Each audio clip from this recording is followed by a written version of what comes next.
Hello എടാ ഇജ്ജ് എന്ത് പണിയാണ്ടോ ചെയ്തത്? ഹലോ ഹലോ ഇജ്ജ് എന്ത് പണിയാണ്ടോ ചെയ്തത്? ഇജ്ജ് ഇവിടെ വാഷിംഗ് മെഷീൻ നന്നാക്കാന്ന് പറഞ്ഞുങ്ങാണ്ട് ഞാൻ എന്നെ കൂട്ടിക്കൊണ്ടുവന്നിട്ട് ഇജ്ജ് 750 ഉറുപ്പ്യം കൊണ്ട് പോയതല്ലേ കള്ളപ്പന്നിയ? ഉളുപ്പുണ്ടടാ നയിക്കാത്ത പൈസ എടുത്തങ്ങാണ്ട് തിന്ന് കൂടെ. എന്നോട് ഞാൻ എത്ര പ്രാവശ്യം പറഞ്ഞു എനിക്ക് നാളെ വരണേ ഞാൻ വരണേ. ഇവിടെ സെയിന അലക്കാനിട്ടിട്ട് 4-5 ദിവസമായിട്ട് 5-6 ദിവസമായിട്ട് അവൾ അലക്കിയില്ല, ഒക്കെ കൂട്ടിയിട്ടിരിക്കുകയാണ്.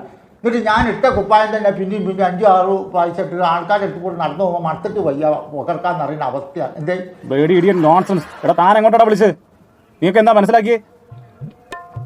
ഇത് മനസ്സിലാക്കാൻ എന്ത് മനസ്സിലാക്കാനത്? എടാ നിങ്ങൾക്ക് എന്താ മനസ്സിലാക്കി? എൻ്റെ വീട്ടിൽ വന്ന് എടാ ഇത് എവിടേക്ക് വിളിച്ചാൽ മനസ്സിലായി എനിക്ക്?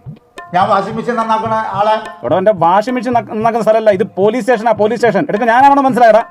ഞാൻ ആരാന്ന് മനസ്സിലായോ? ഇല്ല മനസ്സിലായില്ല. ആരാ? ഞാൻ ഇവിടുത്തെ SI എന്നെ റെഡി തരാം കേട്ടോ. അതോ നിങ്ങൾക്ക് ഞാനാരാന്ന് മനസ്സിലാകാ?